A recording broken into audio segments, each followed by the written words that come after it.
क्या कभी सोचा है, अगर रात के अंधेरे में रोड के किनारे बैठी तुम्हें एक लड़की मिले और वो तुमसे कहे कि तुम मुझे अपने घर में रहने दो और बदले में मैं तुम्हारे लिए कुछ भी कर सकती हूँ। मतलब कुछ भी।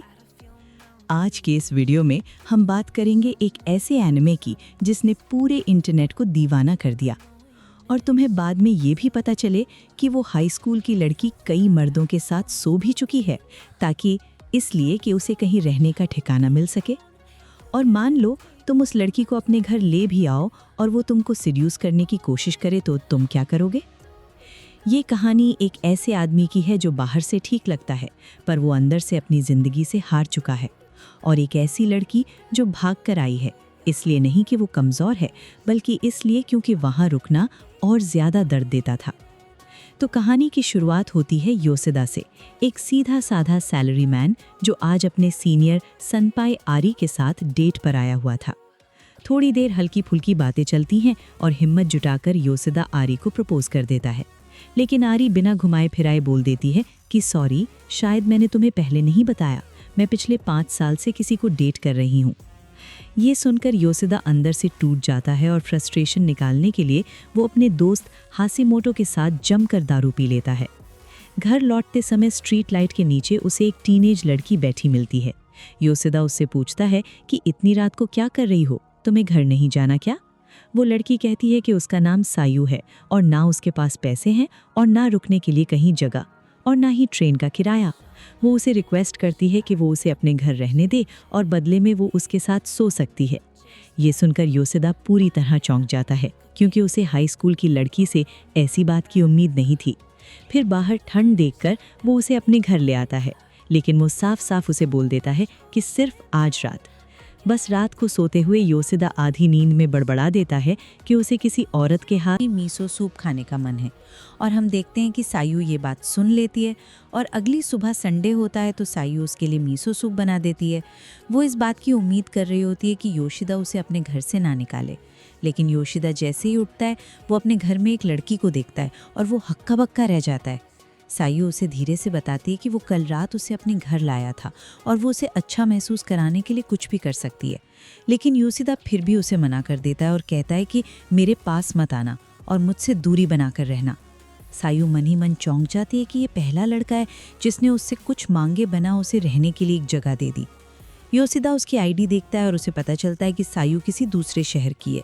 उसे घर से भागे हुए 6 महीने हो चुके हैं और माँ बाप को कोई फर्क नहीं पड़ता, क्योंकि उसे उसकी कोई चिंता नहीं, और इस वजह से सायू इन महीनों में अलग अलग मर्दों के साथ रही है और उसके साथ बहुत ही गलत काम हुए हैं, क्योंकि उसके पास रहने, खाने या बिल भरने के लिए कुछ भी नहीं था।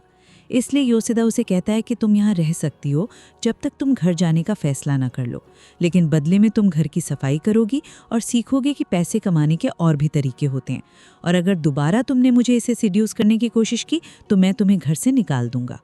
और हम देखते हैं कि सायू डील खुशी खुशी मान लेती है। उसके बाद कुछ दिन बीत जाते हैं।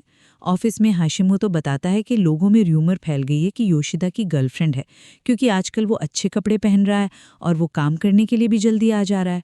उसके बाद योशिदा उसे पूरी बात बता देता है और हाशिमोटो उससे पूछता है कि उसने मिसिंग रिपोर्ट चेक की है कि नहीं। योशिदा बताता है कि उसने ऑनलाइन सर्च किया था पर उसे उसके बारे में कोई भी खबर नहीं मिली। अब नेक्स्ट सीन में घर पर योशिदा नोटिस करता है कि सायू के पेट में दर्द है और उसके पास बदलने के लिए कपड़े भी नहीं हैं, इसलिए वो उसे लेकर कपड़े और एक फुटॉन खरीदने के लिए ले जाता है।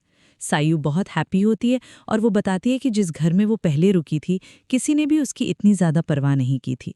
इस पर योशिदा चिढ़ जाता है, उसे लगता है कि वो उसे ओवररेट कर रही है।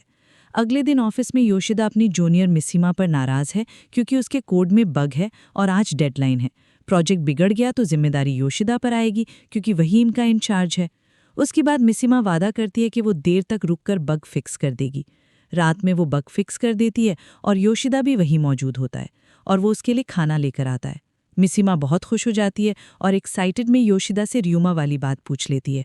योशिदा साफ साफ बता देता है कि वो किसी को डेट नहीं कर रहा और आयरी ने उसे रिजेक्ट किया था। मिसिमा थोड़ी हैरान होती है, लेकिन हम देखते हैं कि उसे ये सब बात जानकर काफ़ी खुशी भी होती है। अब नेक्स्ट सीन में हम देखते हैं कि सायू घर पे गुस्से में नाटक कर रही होती है कि खाना ठंडा हो गया क्योंकि योशिदा देर से आया, जिस पे योशिदा माफ़ी मांगता है और सायू कहती है कि कोई बात नहीं, मैं तो बस मजाक कर रही थी। उसे देखकर योशिदा समझता है कि सायू के पास फ़ोन नहीं है, इमरजेंसी में कॉन्टैक्ट ज़रूरी है। इसलिए वो अगले ही दिन हाशिमोटो को लेकर मोबाइल शॉप जाता है। वो ध्यान से फ़ोन का कलर चुनता है जो सायू को काफ़ी पसंद आएगा। उसका दोस्त उसे पूछता है कि तू सायू को पसंद करने लगा है क्या? ये सुनकर योशिदा तुरंत कहता है कि उसे छोटी लड़कियों में बिल्कुल भी इंटरेस्ट नहीं है। उसे आयरी जैसी मैच्योर और बिग फिगर वाली लड़कियां पसंद हैं। हाशिमोटो कहता है कि किसी टीनेजर के साथ रिलेशनशिप मत बनाना, वरना लॉ तेरी फाड़ देगी। और योशिदा मानता है कि वो ऐसा रिस्क कभी नहीं लेगा। अब ऑफिस में आई योशिदा को डिनर के लिए बुलाती है, कहकर कि उसे कुछ ज़रूरी बात करनी है। अब डिनर पर योशिदा सीधा पूछता है कि रिजेक्ट के बाद अचानक डिनर क्यों? आर्य उसे पूछती है कि वो किस लड़की को डेट कर रहा है, जिस पर यो सीधा बताता है कि कोई भी नहीं है। आर्य उसे कहती है कि वो उसे 5 साल से जानती है, लेकिन पहली बार वो देख रही है कि वो रोज़ शेव कर रहा है, वो कपड़े भी ठीक पहन रहा है और वक्त पर घर जा रहा है। वो पूछती है कि वो कहीं मिसिमा को डेट तो नहीं कर रहा, क्योंकि दोनों को उसने कई बार साथ देखा है। योशिदा कहता है कि नहीं, कुछ भी नहीं चल रहा। आर्या कहती है कि अच्छा ठीक है, बस यही पूछना था। और हम देखते हैं कि योशिदा काफ़ी कंफ्यूज लग रहा होता है। घर पहुंचकर वो फिर देरी के लिए माफ़ी मांगता है और सायू को नया फ़ोन दे देता है, और सायू अपना नया फ़ोन देखकर काफ़ी खुश हो जाती है। अगले दिन ऑफिस में मिसिमा योशिदा को मूवी देखने चलने को कहती है। योशिदा हिचकिचाता है, लेकिन मिसिमा बिना इंतज़ार किए 2 टिकट बुक कर लेती है। घर पर सायू योशिदा का मैसेज पढ़ती है कि वो मूवी देखने के लिए अपने किसी कलीग के साथ गया है। वो सोचने लगते हैं कि शायद ये कल ही कोई लड़की है, और अगर योशिदा किसी को डेट करने लगा तो उसे फिर से कहीं और रहना पड़ेगा। और इसी टेंशन के साथ वो खुद देखने के लिए निकल जाती है। थिएटर के बाहर आते वक्त वो मिसिमा और योशिदा को हक करते हुए देख लेती है, और वो शॉक में वहां से भाग जाती है। योशिदा भी अनकंफर्टेबल महसूस करता है और मिसिमा को थोड़ा दूर कर देता है। घर पहुंचकर वो परेशान हो जाता है क्योंकि सायू गायब है, और वो उसे खोजने के लिए निकल पड़ता है। और हम देखते हैं कि पार्क के एक बेंच पर सायू बैठी हुई होती है, और वहीं पर उसकी मुलाकात मिसिमा से होती है, और फिर दोनों एक ही इंसान को लेकर अपनी अपनी फीलिंग्स शेयर करती हैं। और तभी अचानक से वहाँ योशिदा भी पहुंच जाता है। मिसिमा और सायू एक पल के लिए जम ही जाते हैं जब उन्हें समझ आया कि जिस इंसान की वो बात कर रहे थे वो योशिदा ही है। मिसिमा सीधे योशिदा से कहते हैं कि अब उसे प्रॉपर एक्सप्लेनेशन देना पड़ेगा, खासकर सायू के बारे में। अब घर पहुंचकर योशिदा सायू से पूछता है कि वो घर से क्यों भाग गई थी। सायू धीमी आवाज़ में बताती है कि उसे इनसिक्योरिटी हो गई थी। उसे डर था कि कहीं योशिदा उसे बाहर ना निकाल दे। वो महसूस करती थी कि उसने उसके लिए कोई ख़ास काम नहीं किया, और अगर योशिदा किसी को डेट करने लगा तो उसे ज़रूर घर छोड़ना पड़ेगा। योशिदा उसे शांत करता है और कहता है कि उसे डरने की कोई ज़रूरत नहीं है। वो सायू को साफ बताता है कि उसके आने से उसकी लाइफ पूरी तरह बदल गई है। पहले वो हर दिन घर आकर काम, ऑफिस और टेंशन में डूबा रहता था, लेकिन अब उसके आने से घर घर जैसा लगता है। ये सुन के सायू की आंखें भर आती हैं, और वो योशिदा को कसकर गले लगा लेती है। अगली रात सायू योशिदा से पूछती है कि क्या वो अपने पास वाले स्टोर में पार्ट टाइम काम कर सकती है, जिस पे योशिदा बिना सोचे मान जाता है और कहता है कि अच्छा है, थोड़ा फ्रेश हवा मिलेगी और तुम्हारे कोई दोस्त भी बन जाएंगे। अगले दिन सायू काम करने जाती है और वहाँ उसकी मुलाकात अपने सीनियर वर्कर आसामी से होती है। दोनों की उम्र एक जैसी थी, इसलिए जल्दी ही उनके बीच में बॉन्ड बन जाता है। फिर आसामी उससे पूछती है कि वो कहाँ पर रहती है। फिर सायू अपना एड्रेस बताती है और आसामी कहती है कि ये तो मेरे बगल में है। वो सुनकर खुश होती है कि वो दोनों एक दूसरे के करीब रहते हैं। फिर आसामी कहती है कि तो आज रात मैं तुम्हारे घर आ रही हूँ। सायू थोड़ा हेजिटेट होती है और बताती है कि वो किसी और के साथ रहती है। आसामी कहती है कि किसके साथ, बॉयफ्रेंड? सायू जल्दी से बोलती है कि नहीं, वो मेरा भाई जैसा है, वो मेरी देखभाल करता है। आसामी कहती है कि भाई जैसा मतलब रिलेटेड नहीं है, तो अब मैं ज़रूर जानूंगी कि आखिर वो बंदा कौन है। फिर सायू योशिदा को इसके बारे में मैसेज करता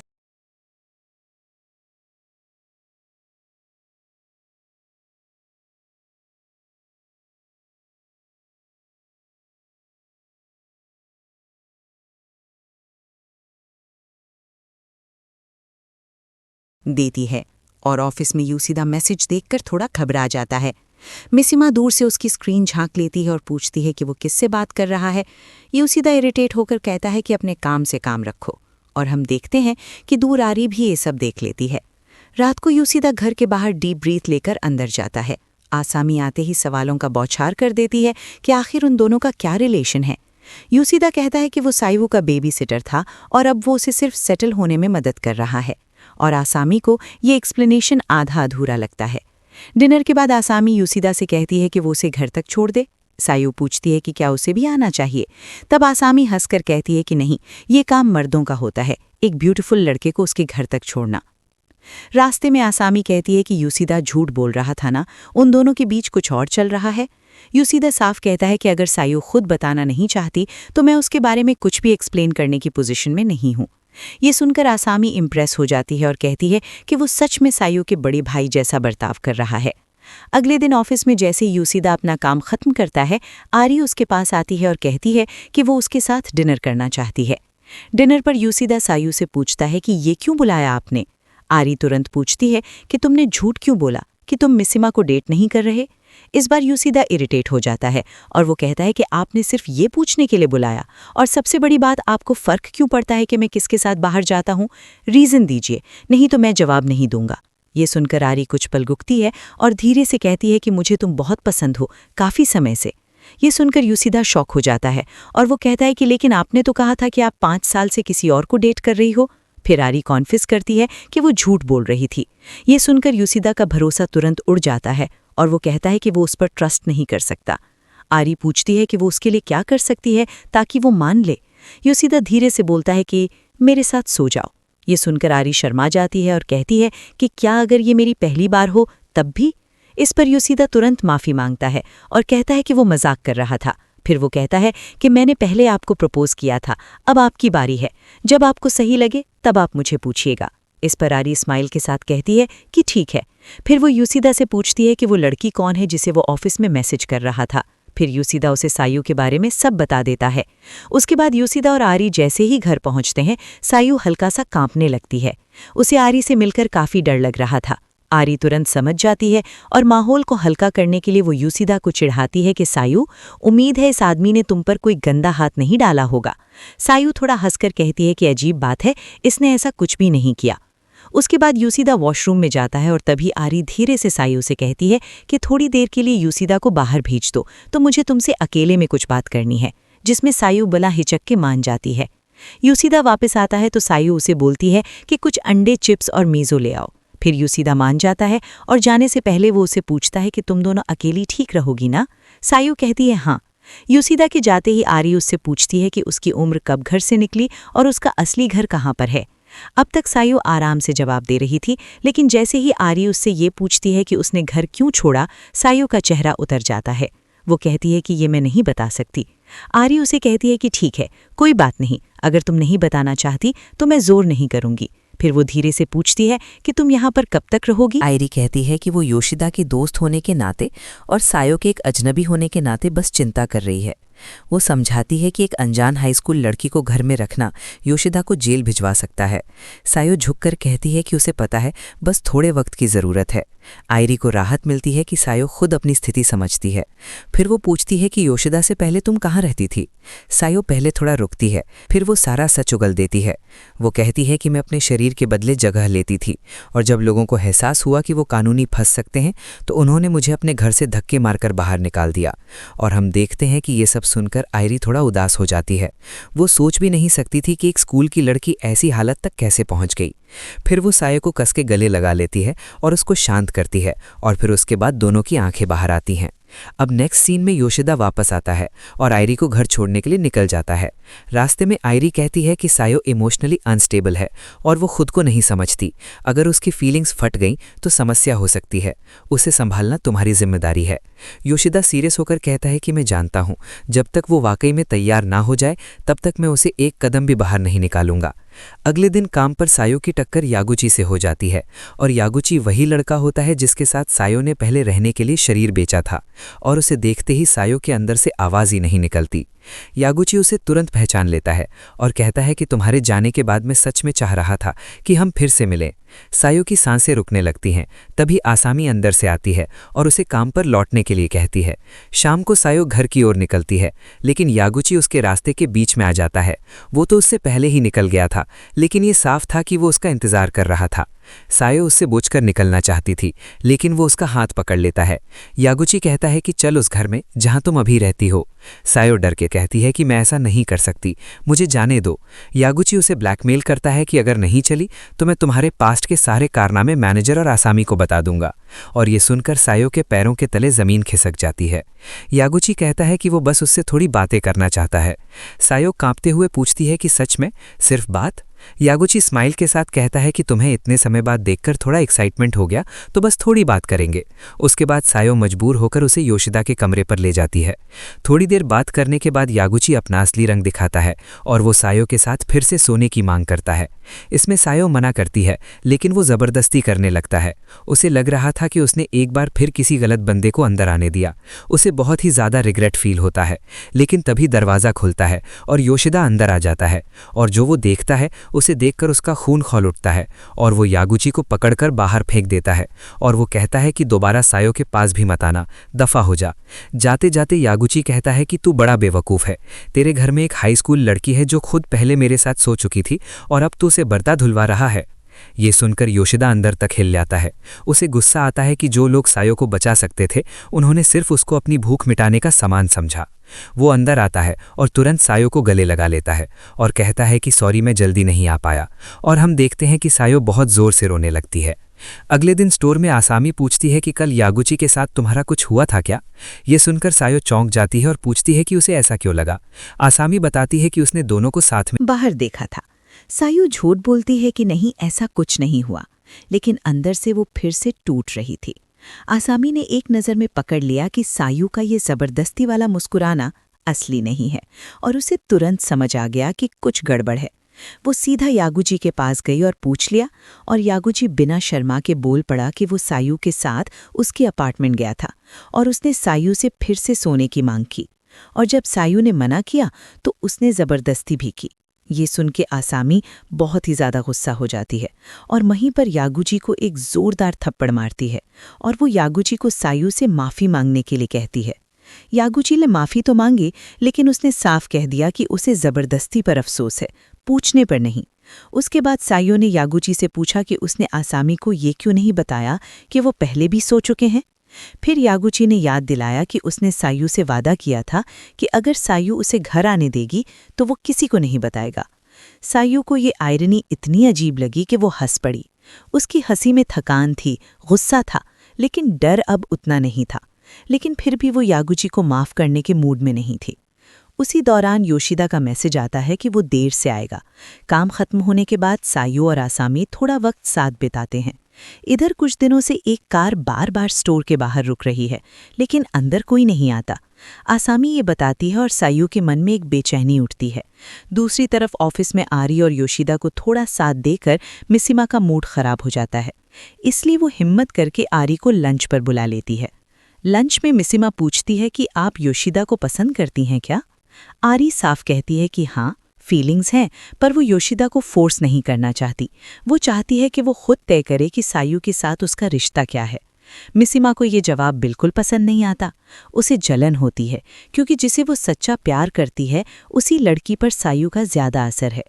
शाम को मिसिमा योशिदा के पास जाती है और बोलती है कि वो उसके साथ मूवी देखना चाहती है, पर योशिदा साफ मना कर देता है कि आज उसका वादा है कि वो सायु के साथ डिनर करेगा।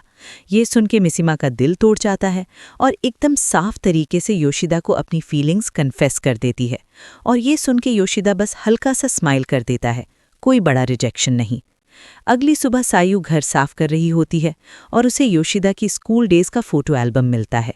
एक फोटो में योशिदा अपनी एक्स सेम्पाई के साथ था। सायु उसका मजाक उड़ाती है कि उसे बस ओल्डर गर्ल्स ही पसंद आती हैं। योशिदा बताता है कि उसकी एक्स ने उसे इसलिए छोड़ा कि वो बहुत ही ज़्यादा क्लिंजी था।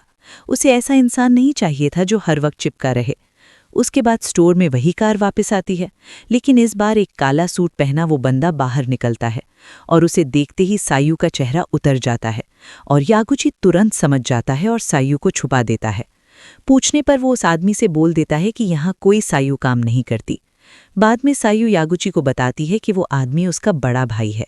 अब उसका भाई उसके पीछे लग गया है और ये देखकर सायु घबरा जाती है। वो घर जाना चाहती है, पर अपनी मर्जी से, जब वो खुद मेंटली तैयार हो, ऐसे अचानक से नहीं। घर लौटते हुए जो सीधा उसका मैसेज पढ़ता है और चीज़ें खरीद लाता है, पर रास्ते में मिसिमा मिल जाती है और सायु को भाई से बचाने के लिए सायु उसके पीछे छुप जाती है। उसके बाद दोनों कैरियोके चले जाते हैं, जहां सायु सब कुछ मिसिमा को बता देती है। योशिदा को सायु का मैसेज आता है और वो भी कैरियोके पहुंच जाता है और सायु को घर ले आता है। मिसिमा दूर से उन्हें देखती है और उनके चेहरे पर जेलसी और दर्द साफ दिखता है। वो जानती है कि योशिदा उसे कभी उस तरह नहीं देखेगा जैसे वो सायो को देखता है। रास्ते में उन्हें समर फेस्टिवल का एक पैम्फलेट मिलता है। सायो ने कभी फेस्टिवल नहीं देखा तो योशिदा उसे वहां ले जाने का प्रॉमिस कर देता है। फेस्टिवल के दिन सायो के खुले गले वाला ड्रेस देखकर योशिदा थोड़ा लाल हो जाता है। उसके बाद दोनों कॉटन कैंडी खाते हैं और फायरवर्क्स देखते हैं। सायो पहली बार ऐसे रंग बिरंगे फायरवर्क्स को देखकर एक्साइटेड हो जाती है। उसके बाद भीड़ में सायो एक पल के लिए गायब हो जाती है और योशिदा पैनिक में उसका नाम पुकारता है। सायो पीछे से आती है और बताती है कि वो बस कचरा फेंकने गई थी। उसके पैनिक को देखकर सायो उसे छेड़ती है कि तुम चाहती हो कि मैं घर ना जाऊं ना? योशिदा स्माइल के साथ कहता है कि अगर तुम जाओगी तो अपनी इच्छा से जाना। अगली सुबह डोरबेल बजता है और योशिदा समझता है कि कोई कुरियर होगा, पर जैसे ही वो दरवाज़ा खोलता है सामने वही काला सूट पहने बंदा खड़ा होता है।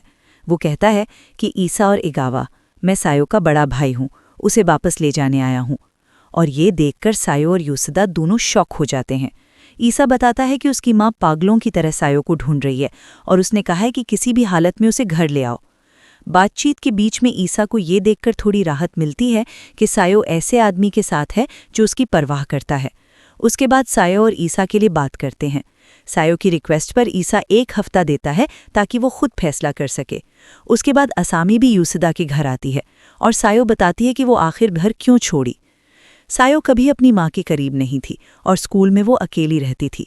एक दिन रूफटॉप पर उसकी क्लासमेट यूको उससे दोस्ती कर लेती है, जो धीरे धीरे सायो के लिए बहुत ही ज़्यादा खास बन जाती है। लेकिन प्रॉब्लम्स तब शुरू होती हैं जब यूको को स्कूल में बुली किया जाने लगता है। रीज़न सिर्फ ये था कि कुछ लड़कियों को एक बास्केटबॉल प्लेयर पसंद था जिसने सायो को हाल ही में प्रपोज किया था और सायो ने उसे मना कर दिया था। इसी जेलसी में उन लड़कियों ने बदला लेने के लिए यूको को टारगेट करना शुरू कर दिया और यूको अंदर से टूटने लगी क्योंकि उसके पहले दोस्त उसके कारण परेशान हो रही थीं। वो यूको को बताती है कि वो उसकी कितनी केयर करती है और दोनों साथ मिलकर लड़ने की बात करते हैं, लेकिन तब तक यूको बहुत थक चुकी थी। एक दिन यूको कहती है कि तू पहले जितना हंसती थी वो सब मेरी वजह से ख़त्म हो गया, मेरी जैसी अगली लड़की तेरे लायक नहीं है। और फिर वो रूफटॉप की रेलिंग पर चढ़ जाती है और कूदने से पहले बस वो इतना कहती है कि अपनी स्माइल वापस ला, तो उसी में सबसे कूल लगती है। और फिर यूको वहाँ से कूद जाती है। फिर यूको के जाने के बाद सायो की दुनिया पूरी तरह बिखर जाती है। मीडिया उसके घर के बाहर जमा हो जाती है और सवालों की बौछार होने लगती है। थक हार कर एक दिन उसकी माँ उस पर चिल्ला देती है कि क्या यूको को तूने मारा है, वरना सब हमारे घर क्यों आ रहे हैं? ये सुनकर सायो समझ जाती है कि उसकी माँ को भी उसके डर से कोई मतलब नहीं है और उसी दिन वो घर छोड़ देती है। उसका भाई ईसा सच्चाई जान के उसे रोकता नहीं, बस थोड़ा पैसे और एक फ़ोन दे देता है ताकि वो जिंदा रह सके। लेकिन कुछ हफ्तों में सब खत्म हो जाता है, पैसा भी और फ़ोन भी। इसी हालत में एक आदमी उसे अपने घर ले जाता है और शुरुआत में सब ठीक लगता है, लेकिन जल्द ही उसकी असली नीयत सामने आती है। वो सायो को अपने साथ सोने के लिए कहता है और मजबूरी में सायो मान जाती है और यही उसकी ज़िंदगी बन जाती है जब तक उसकी मुलाकात योशिदा से नहीं होती।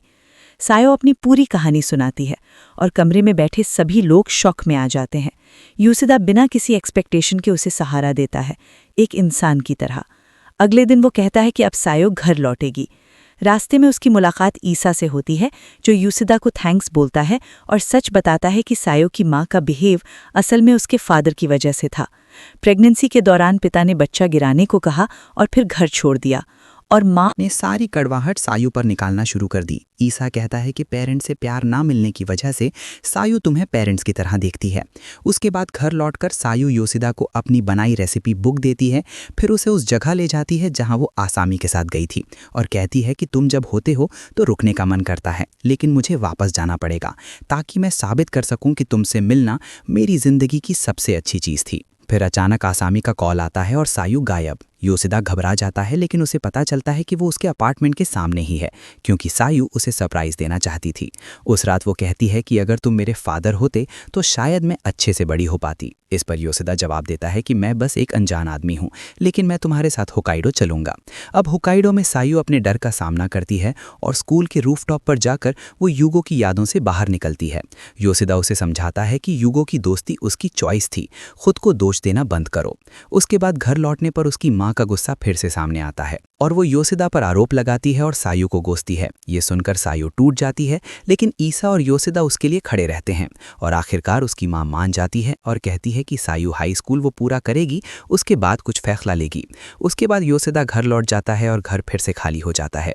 अब नेक्स्ट सीन में हम देखते हैं कि रात का समय होता है और योशिदा वहीं से जा रहा होता है और फिर वो लैंप पोस्ट के नीचे एक लड़की को देखता है जो वहीं पर स्कूल ड्रेस में बैठी हुई होती है और वो लड़की और कोई नहीं बल्कि सायू होती है और वो सीधा उसके पास जाता है और दोनों की आंखें भर जाती हैं और ये सीन 2 साल बाद का होता है और फिर वो उस वक्त को दोहराते हैं और योशिदा उसे डांटते हुए कहता है कि इतनी रात को बाहर रहना खतरा है। सायू स्माइल के साथ कहती है कि उसका घर बहुत दूर है और कहीं जाने का जगह नहीं है, तो क्या आज रात मैं फिर से तुम्हारे साथ घर रुक सकती हूँ।